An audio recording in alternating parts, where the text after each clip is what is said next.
Hi guys, welcome back to Rooted. We are so glad that you're joining us again. And today I have the lovely Judy Addy with me sitting on the Rooted couch. Judy is married to Lowell, who is our business administration pastor. And he does an incredible job taking care of all of our finances and has really put us in a great position for where we are today, even though we never knew we would be in the position that we're in. So we're so thankful for Lowell and his ministry here.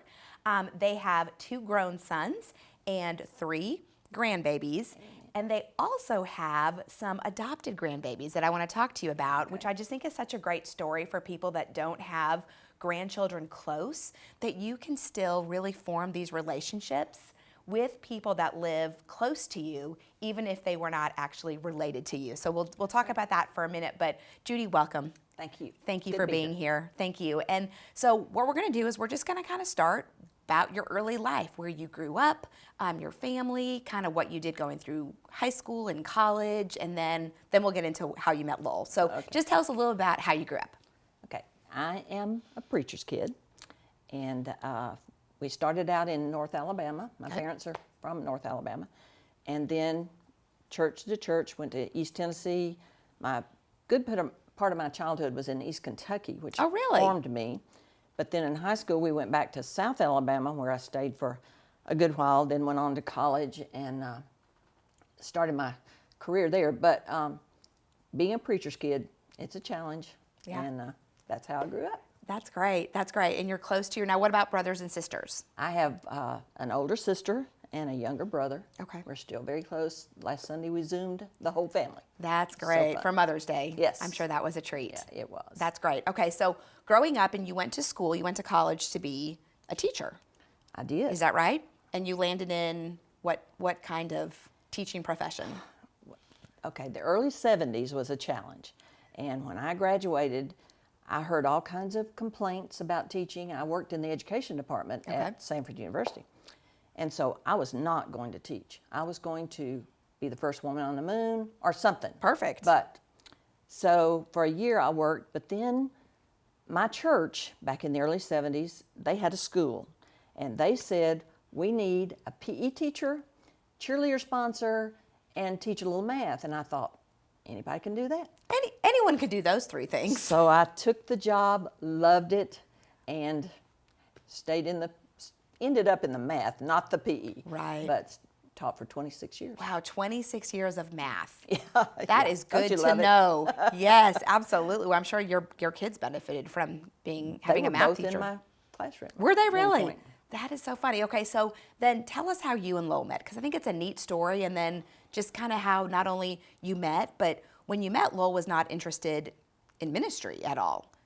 So tell us a little bit about that. Okay. In Mobile, Alabama, I was going to church. We met in the singles ministry at Cottage Hill Baptist Church, where he had been all of his life. And at the time, I was impressed with him because when we dated, he would call me from the car phone. Now, you can't remember this, but there was a time when nobody had cell phones or anything.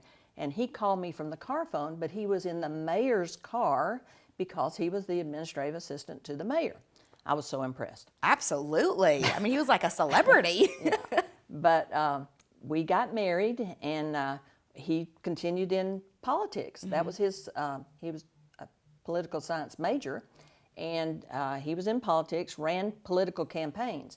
His Sunday school teacher decided to run for mayor. That's how he got into that. And so Lowell did the campaign, Gary was elected, and Lowell became the administrative assistant to the mayor. Wow. Fast forward, we had our first child. I had stayed at home, thank the Lord, to raise my kids. And Mason was maybe 2, and our preschool director took another church. And they asked me to fill in for a couple of months, which turned into 18 months, 2 vacation Bible schools, Mom's Day Out. That's a big all kinds job. of stuff. And so during that time, Lowell was a deacon. I had always wanted to marry a deacon and show the world that the deacon's family could live for the Lord. But anyway, he was a deacon, and so I would come home and I'd say, Lowell, nobody's questioning what I'm spending. And I would go to Brother Fred, our pastor, and I'd say, I need so-and-so. And he'd say, oh, sure, Judy, go ahead. And there were no invoices. There were checks and balances. There was nothing. And so Lowell, being the man he is, was taking that all in. And ultimately, the Lord showed him during that time that the church needed an administrative assistant like the mayor had. And Lowell wrote the job description, presented it to the deacons and to the staff there, and they approved it. We prayed that they would offer the job to another man, that he would turn it down, and then we know that's what Lowell was supposed to do. That's exactly what the Lord did, and that's exactly why now, 37 years later, he's still in that kind of ministry. That's amazing. Isn't that something, how God did it? It really is, and I think there's so much to handling God's money correctly. And, I do think, of course, we are very open with our budget. In fact, any of our members can look at our budget, or anyone can look at our budget, because we want to be open and transparent. Right. But I do think, and I have definitely gotten a no from Lowell on different occasions about budget, which I walk out of his office and kind of stomp my feet like a 2-year-old, and then I realize the bigger picture. Yeah. And I do think that the Lord has really gifted Lowell with the bigger picture of how to handle God's funds correctly. And like I said at the beginning of this, I do think that's why our church is in the position that it's in going into this COVID crisis, because we've had faithful men like Lowell who have done such a great job. And so tell us how you went from Mobile to Wichita Falls. Neat story. Through the years, Lowell was on staff at Cottage Hill for 13 years. And at one of our National Association of Church Business Administrators meetings in the summer, he got to know a guy named Lewis Fitz. Okay. And during one of those times, Lewis said, I'm thinking about turning in my resignation, my retirement. Can I throw your name in the pot? Well, at that time, we didn't know much about Wichita Falls at all. Ultimately realized that Lowell's dad had been on TDY back in the 50s. Here at Shepherd? For like 3 or 4 months, But anyway, so Lowell's name is in the pot, and sure enough, later on that year, he got a call. And we said, we had been, like I said, Lowell had lived there all of his life. I had traveled. I was a preacher's kid. We did several different churches. Sure. But we had talked, and we loved to travel, and that a change would be okay. And so sure enough, the call came, and we came. Wow. And it's been great. And how many years ago was that? 24 years. 24 years. Who would have thought? Isn't that crazy? I know. That is the funny thing about Wichita Falls, though. I think that a lot of people, they end here not realizing that it's necessarily going to be something that they're here for a long time. Yeah. But then it's such a great community to be here. It is. So tell me a little bit, because I know that you have a really fun nickname that all your grandkids called you, but they actually wasn't given to you by your grandkids, right? That's right. So tell us about that, and then just how that relationship kind of formed with people that are almost like grandkids to you. Special. When I quit teaching, retired actually, here in Wichita Falls, I was sitting in church by my precious Jen Garner, and she was pregnant, and she teared up and said, what am I going to do with my baby? I don't know. I don't want to put him in daycare anyway. And out of the clear blue, I said, what about me? And so Hudson Garner, when he was 6 weeks old, came to my house and grew up there. Wow. But during that time, Jen, who is so precious, she said, we call you Hootie. Is that okay? And of course, their family is some Puerto Rican background and all, so Judy in Spanish. Anyway, and so they started calling me Hootie. Well, it stuck. So I have 3 Garner surrogate grandkids that I love dearly, still to this day. Right. Saw them this week. But I was Hootie. So then when I had my grandchildren, my son said, Mom, how about that Hootie thing? We kind of like that. And I said, well, I answer to it. So it works. It's good. It's stuck. And it is a cute name. I love that name. I love that grandma name, Hootie. And I love that because Jen's a good friend of mine too. And just the mutual blessing that has been for your family and for the Garner family. Yes. And I think it's an encouragement to people because, you're not the only one that doesn't have grandkids close. Right. And I think sometimes it can get sad for people to live far from family, especially when there's military, you know, and I know that you've also been so good at kind of welcoming in military. And yes, your neighbors that were not even from here, weren't even from America. That's right. And just making them feel like your family and you care for each other. Right. And so I just want to encourage you all, if that's your story and if you are sad that you're not around your grandkids, God always gives opportunities if you're open. And like you said, who would have known that you'd be sitting next to Jen on that day when she tears up and just being available to what the Lord asks you to do. So I think that's such a beautiful picture of just how we can love each other and become really the body of Christ and family. I practiced on them. They're exactly the same gender and separation as my three. Isn't that so crazy? So I practiced, and now I get to do it again. Yeah, now you're getting to do it with your own grandkids. That's right. So tell us a little bit more about your grandkids and how old they are and where they live and all of that. They live in Farmers Branch, which is the Metroplex, and Cooper is 6 in kindergarten. Grayson is 4, and Annabelle will be 3 next month, which I can't believe. That's crazy. And Judy just shared some really exciting news because you have been not able to see them, right? For 2 months. 2 months. So tomorrow. They're coming. They're going to coming stay with me for 4 or 5 days. That'll be good. That'll be so fun. And their parents get a break. Their parents need it more than I can appreciate that as a mom without family that lives close.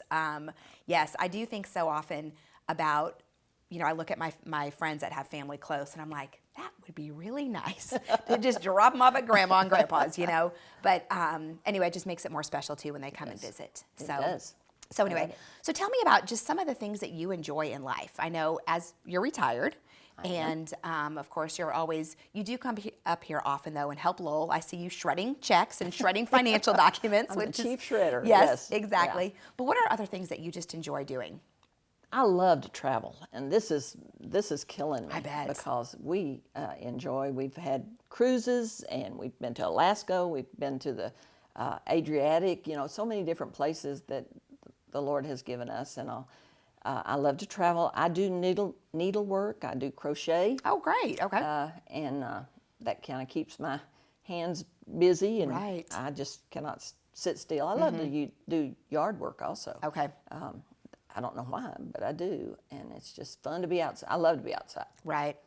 I love that because I actually saw something funny the other day that showed this lady holding up a plant, and she said, "Come to my house to die." That's how I feel like I am with plants. Like I can't make anything grow. So I can appreciate people that can take the dirt and take the seed and make something beautiful out of it. But it's such a picture of God. Yes. And of Jesus that, I love my tulip bulbs. I put those tulip bulbs, dead as they can be, in the ground in December when it's cold and the ground is hard. Right. And they stay in there for all that time. I don't do anything to them. They stay there. But long about Easter, all of a sudden they start. In fact, this year, when they first popped up, there was snow on the ground. Wow. And they popped up, and I thought, oh, they're gone. No, they keep growing, and then they're beautiful. And that life, death, resurrection, such a beautiful picture. It is so true. And just the hope, Yes. because you plant in the dark, you plant in the dead, you plant when you're going, this is not going to work out. Exactly. And then that time, and we've talked about that so many times on this Rooted Couch, how the Lord takes all of us through different seasons where we almost feel like we're waiting, or we almost feel like we've been shelved, or we just feel like, what are we doing next? Where's our direction? That's right. And but He's always faithful to come through, Amen. just in such different ways we'd never expect. I'm sure you never expected to be here in Wichita Falls at this stage of life. No. But in fact, my son was here. Actually, he lives in New York City, and he was here for a couple of weeks, quarantined and all, and we had such wonderful, good conversations. But one of them was, would you have ever thought that you and I would be sitting in Texas, and that you'd be a resident of New York? Go figure. it's so true. Now, what does he do up in New York? He works for Dell. Okay. And, of course, Mama's prayer, I'm hoping he'll come back south. But Sure, anyway, absolutely. I know Nancy Urinak has a Yes. kid up in New York too, and Yeah. it's a hard place for a mama to have to send their kiddo up Nice there. place to visit, Yes, but yes, exactly, especially during this time. That's true. Well, so I'd ask just some kind of funny questions because I just think it's so fun for people to see, first of all, that all of our ministry families are just families. There's nothing special. There's no special person or personality that it takes. And I think we talked about this even before we started the camera, how these Rooted interviews hopefully are showing you that our families are so different and our staff wives are so different. And that's what makes it beautiful, is that there's not one cookie cutter staff wife. That's right. And I don't think hopefully no one expects anyone to be a cookie cutter. But let's just talk about just some kind of funny things. So we talked about cleaning. We talked about if you wanted to clean your desk or your car or your room, what would be your first go-to? I said my desk or my room, even the car. I love to organize things. Now, that's crazy. I love to clean out a closet because at the end I have something to look Show now, for. It won't stay there, Right. But I love to organize, and that goes back to teaching school. Some of my favorite times at school were getting things organized and planning and seeing how this was going to pan out for the kids and all. Right. To get the thing that would catch their attention. Right. And all that. I love that. I still do that teaching Sunday school. Yeah. My ladies know I'm a teacher at heart. Right, absolutely. And that's something we didn't really talk about, but what do you do here? Where do you serve on Sundays? And I'm a Sunday school teacher. I'm not sure how that happened. My mother was the wonderful, best Sunday school teacher ever. And I never thought I would measure up. Right. And all. And I worked in preschool, then I worked in junior high. And somehow when I came here, I was asked to be an adult teacher. And I still don't feel adequate, but I love studying. Right. Because you learn so much more when you study. And I love the ladies that I serve. I've been in contact with them during this time. It's just such a special, special ministry. I agree, because Judy actually teaches one of our women's life groups, and there's just a special bond that you guys have. They actually meet in the room right across from where we are right now. And it's been hard to be away. It's been hard not to see people face to face. So staying connected has been so good, but it's still not the same as sitting across. Even though we do have our social distancing pillow here. That's right. But it's just still not the same. So okay, now we talked about a desert island. Who would you want to be stranded on a desert island with? That is no question. It would be Lowell. What I said was he would be able to get us back. He never gets lost. It makes me so mad. Mm-hmm. I can get lost in my neighborhood.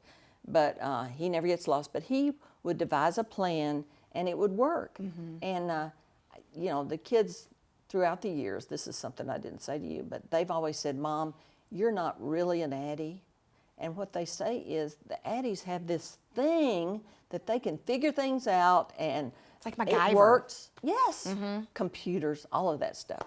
But anyway, Lowell would be, and plus I love being around him. Yeah. There's no better time than the two of us in a car going somewhere and we're just talking, we just have each other. Right. And that's so great. That's such a good encouragement after you've grown your kids and you've launched them out, that you still enjoy each other. Oh, we do. I absolutely do. And I think that's another reason I really wanted our staff wives to come on, because, and we've said this before in other interviews, no marriage is perfect, no person is perfect, but I do love how our staff relationships are solid relationships. Right. We have ups and downs, we all do, but I think there is that underlying commitment and love for each other. Absolutely. And I hope that is something that our members see, because I think that's important. It starts at home. And then when you have a solid relationship at home, that overflows to your work at church. It does. So I think that's an important thing. That's true. Okay, we also talked about what you would, if you could eat with anyone, who would it be? Which I guess you get to do tomorrow, right? I do. We'll have pizza night and watch a movie. Okay. And that's their Friday night go-to, and I love to be there when they do it, but they get to do it at my house, and they're wonderful. Then we'll have tea parties outside, and we'll, do everything fun. We'll make cookies, Yeah. I love it. Those are so special. I know I look back at the times my kids, when they were little, could spend with my parents and my in-laws, and those are just those special memories that you're making. They are. And it's sweet that you have that time to do that. I'm so glad I'm close that I can see know. them. Yeah, absolutely. Well, as we wrap up, we always ask the last question, which is why our series is called Rooted, and that is, what roots you? What throughout life, throughout the ups and downs, the highs and lows, is really something that you kind of foundationally come back to as what roots you? So what would that be? And if you want to just kind of explain a little bit more. It's got to be my relationship with Jesus. I've already pointed out that being a preacher's kid, I was teased. People would say, you just do that because you're the preacher's kid. And I thought, no, I love Jesus. I want to do this, which is why I asked the Lord back in GAs to not have me marry a preacher, because I'd already done that part of that family. Yeah, you'd lived in that fishbowl. But that we could prove that the deacon's family loved the Lord and would live for the Lord and raise our kids that way. And so God answered that prayer. But the older I get, and when I mentioned that about teaching Sunday school and studying, the Word never gets old. It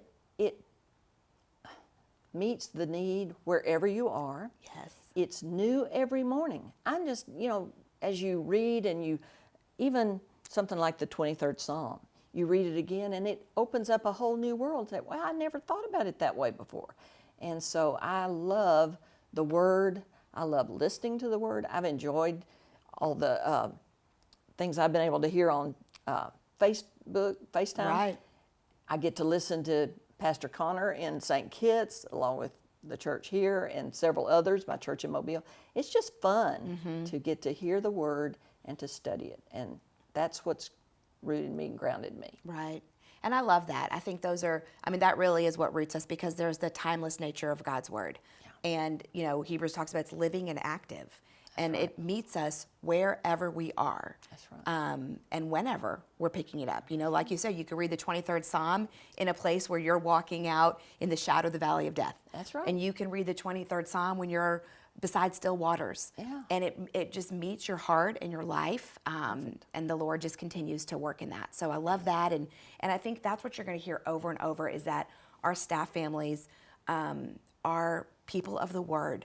And that is so encouraging, to be at a church where they prioritize God's Word above all else. That's right. And so I hope that's an encouragement to you guys as well. Well, Judy, thank you You're for being welcome. here. It's always so good to see you, and I'm glad that we got to just take a little bit on this lovely rooted couch.